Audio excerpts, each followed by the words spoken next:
When a young man learned about his father's demise, he rushed to attend the funeral, where his stepfamily wasn't expecting him. While everyone was silent, the late man's dog began barking at the coffin, revealing a secret the boy's stepmother had kept for 7 years. "I want you to learn everything from scratch, Lias," Brandon told his son at breakfast. "I know I can give you anything you want because of the fortune I've amassed, but I don't want to spoil you." After Brandon's wife passed away last year, he had to raise his son alone. All his life, he had worked to build his IT company, which soon became one of the best in town. If he wished, he could allow Lias to live a luxurious lifestyle without worrying about finances, but he wanted his son to work hard towards building his career. Ultimately, Brandon wanted Lias to replace him as the head of his company. "I understand what you expect from me, Dad," Lias smiled. "I won't let you down." A few days later, Brandon met a single mother, Susan, at a party. They instantly connected because they had sons the same age. "Richard loves hanging out with his friends, and I keep dragging him inside," Susan chuckled. "Sometimes it gets so annoying." "I can totally relate to that," Brandon said. "My wife used to handle everything so well. I miss her when Lias troubles me too much." After their first meeting, Brandon realized he liked talking to Susan. He thought she understood him well and considered her his potential partner, someone who could fill the void his late wife had left. During their next few meetings, Brandon expressed his feelings, telling Susan he would like to get to know her more. To his surprise, Susan also showed interest in him, and they soon started dating. Brandon would meet her after work every day and would sometimes invite her to his place for dinner. He even introduced her to Lias. However, Lias did not like his father's choice. He told Brandon to rethink his decision because he felt Susan wasn't sincere. He felt his father should take more time to get to know her before deciding, but Brandon did not consider his son's advice. 2 weeks later, Lias learned something shocking when he returned home from college. Upon entering his house, he saw 2 extra pairs of shoes by the doorstep and was stunned to see Susan sitting in the living room wearing a silk robe, something she would wear at her own house.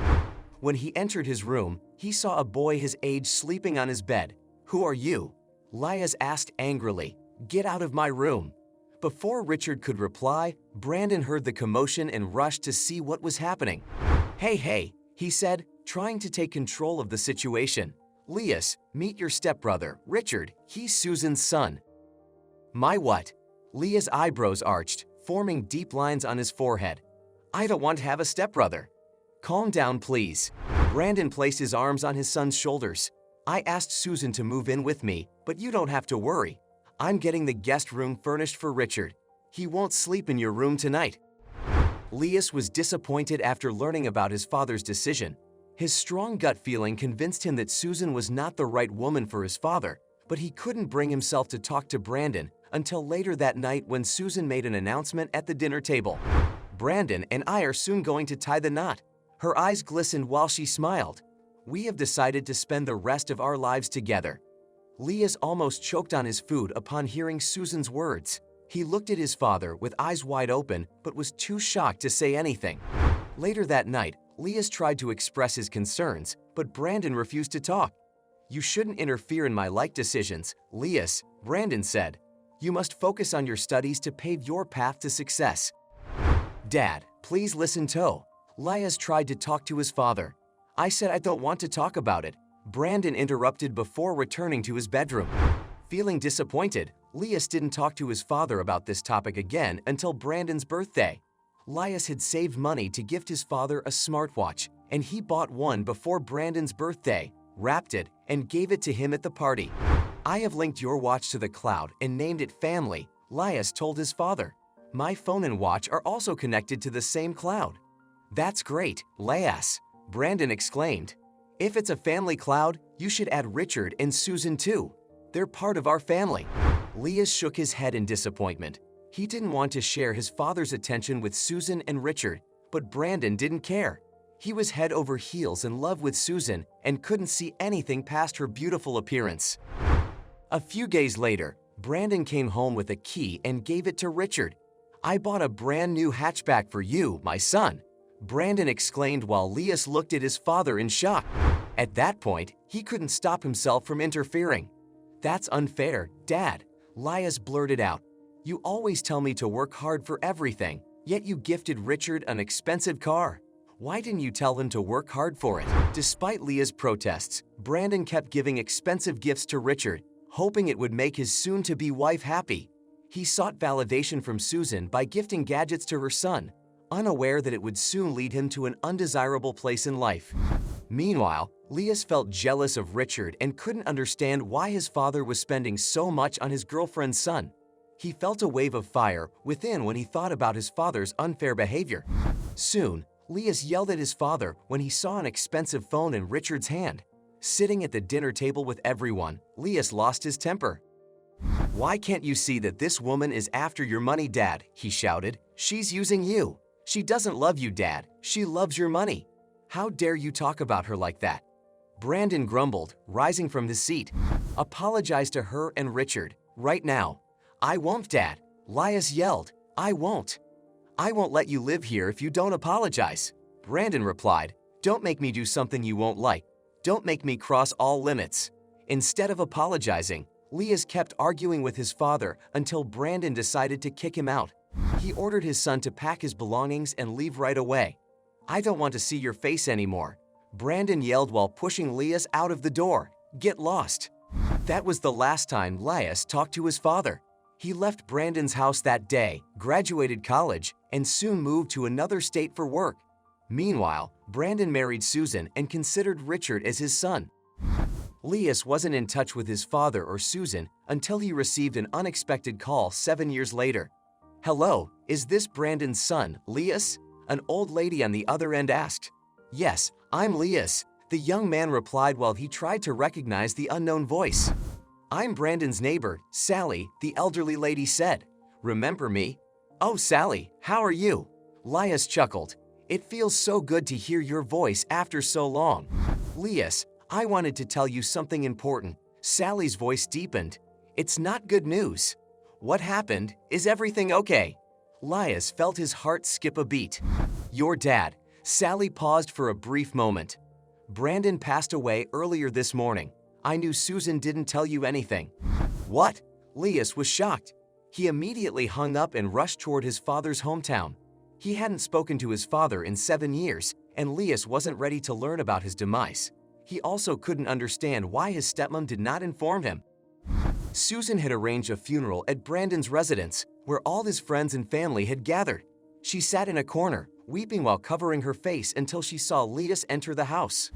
"What is he doing here? Who told him about Brandon?" She wondered while Leah looked at her with eyes wide open. He shook his head, trying to tell her how disappointed he was. "Why didn't you call me?" he whispered to his stepmother. Instead of answering him, Susan kept crying because something kept bothering her deep inside. She didn't want Leah to attend the funeral because she had a secret to keep. A secret that would change Leah's life.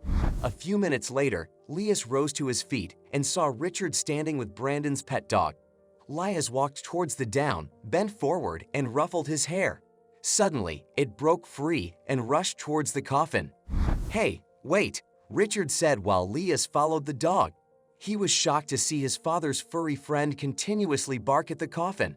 Soon, all guests had their eyes on the dog, barking beside the coffin while Richard and Susan tried to pull him away.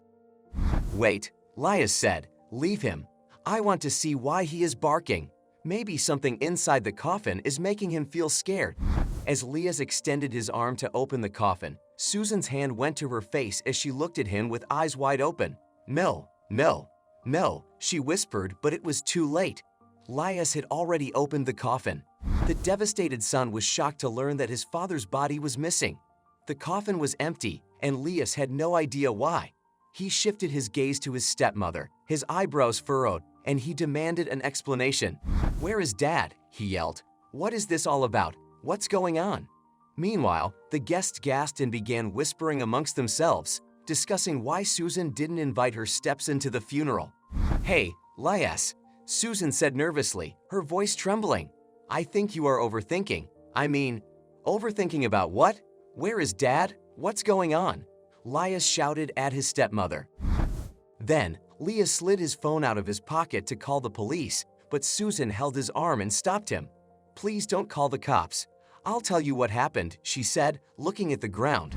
After sending the guest back, Susan revealed her secret. "Look, Laius," she said, "don't get me wrong, but your father disappeared 7 years ago. It happened a few months after you left." "What?" Laius felt his heart pound against his chest. He couldn't believe Susan had hidden such a big thing from him for 7 years. He was furious and began demanding answers. "I launched a search operation with the local authorities, but they couldn't find anything," she lied. "I was just so sad all these years, Laius. I miss him so much." "Oh, please," Laius snarled. "I know you wouldn't have done everything you could to look for him. I know you very well. Please believe me, Laius." Susan held his hand. "I hosted the funeral because his absence made me believe he must have died by now. I'm sure he would have contacted me if he had been alive. You can ask the priests. They knew the coffin was empty." Laius sat on the sofa and covered his face with his hands. He knew he couldn't trust his stepmother, so he went to his father's office and looked for clues. Upon opening the drawers, he saw the box of the smartwatch he had gifted Brandon.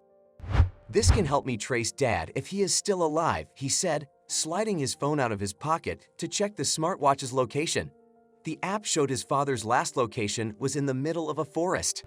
Laius immediately got behind the wheel and followed the location on the map. A few minutes later, he could see a familiar house before him. It was old, covered with wild vines, and it didn't seem like someone lived there. As Laius stepped inside the house, he realized it was the same place he lived when he was 3. His parents moved there when Brandon started his company.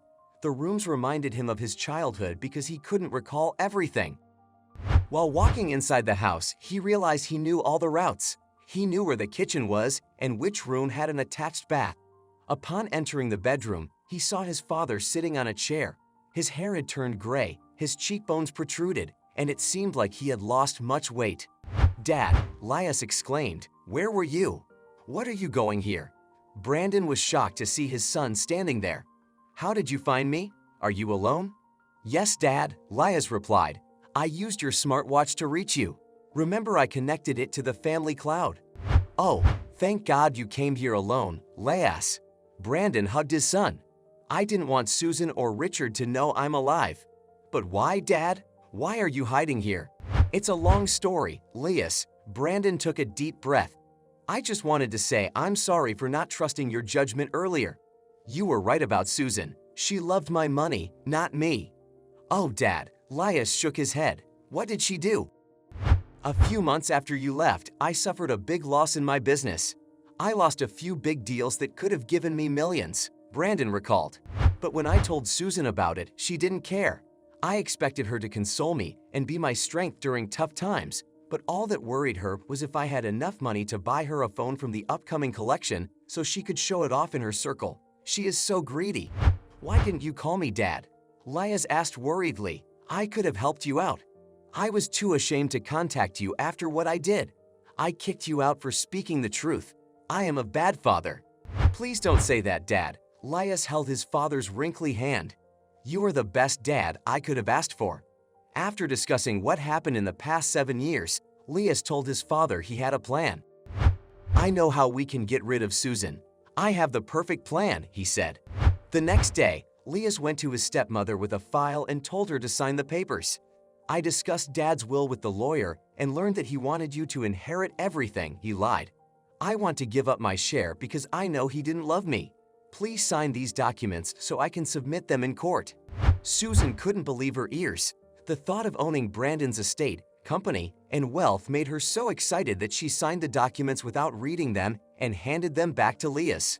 "Now get out of my house," she yelled. "I don't want to see you anymore, Laius." When Susan thought she had inherited all of her husband's wealth, she was shocked to see Brandon enter the living room. "You believed I was dead, didn't you?" He laughed while she looked at him with eyes wide open. "I never thought you would sign documents without reading them," Brandon added. "By signing these papers, you have agreed that you won't demand anything once I divorce you." "What? You can't cheat me like that." Susan started screaming. "Give those documents to me, Laius." Brandon asked Susan to pack her belongings and promised her he would send the divorce papers in a few days. Soon, he moved back into his house with Laius, while Susan and Richard moved into a shelter. During the next few months, Laius helped his father get his business back on track. Brandon shared all his learnings with his son, and they worked together to make their business profitable again. What can we learn from this story? Always listen to your family members because they want the best for you. Lias kept trying to tell his father about Susan's greed, but the man never listened. However, he soon realized he should have believed what his son said. It's good to keep a check on your friends and family. After Lias left, he never called Brandon or tried to check how he was. Brandon wouldn't have lived in an isolated old house for 7 years if his son had contacted him.